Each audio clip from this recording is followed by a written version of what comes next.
નસવાડી ઝોનમાંથી બિનહરીફ વિજેતા જાહેર થયેલા જીબી સોલંકીનો સમર્થકો દ્વારા ઉષ્માભર્યો અને ભવ્ય સત્કાર કરવામાં આવ્યો હતો.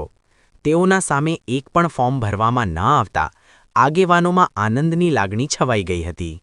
વિવિધ મંડળીઓ, સહકારી સંસ્થાઓ અને સ્થાનિક સંગઠનોના પ્રતિનિધિઓ મોટી સંખ્યામાં ઉપસ્થિત રહી આ વિજયને લોક સમર્થનનો ઉત્સવ બનાવ્યો હતો. કાર્યક્રમ દરમિયાન સમર્થકોએ વિશાળ પુષ્પહાર પહેરાવી અભિનંદન પાઠવ્યા હતા.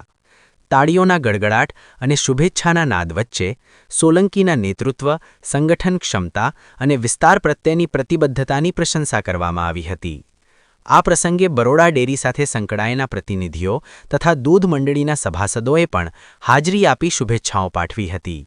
દૂધ ઉત્પાદકો અને સહકારી ક્ષેત્ર સાથે જોડાયેલા આગેવાનો દ્વારા જીબી સોલંકીના સહકાર, માર્ગદર્શન અને સંગઠનાત્મક કાર્યની નોંધ લેવામાં આવી હતી.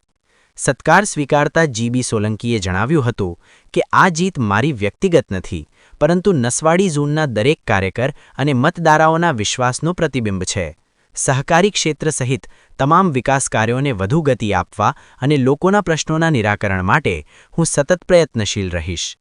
સમારોહમાં બરોડા ડેરીના વર્તમાન પ્રમુખ દીનુભાઈ મામા, માજી ધારાસભ્ય ધીરુભાઈ ભીલ, છોટા ઉદયપુર ભાજપા પૂર્વ પ્રમુખ જશુભાઈ ભીલ, કિરપાલસિંહ મહારાઉલ, હેમરાજસિંહ મહારાઉલ, સુભાષભાઈ પંડ્યા, મહેન્દ્રભાઈ દેસાઈ, સંગ્રામસિંહ રાઠવા, દેવાંગભાઈ તડવી સહિત અનેક આગેવાનો અને મોટી સંખ્યામાં શુભેચ્છકો ઉપસ્થિત રહ્યા હતા.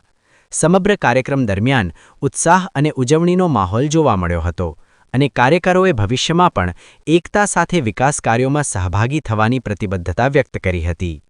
આશા ન્યૂઝ ગુજરાતી, બ્યુરો રિપોર્ટ.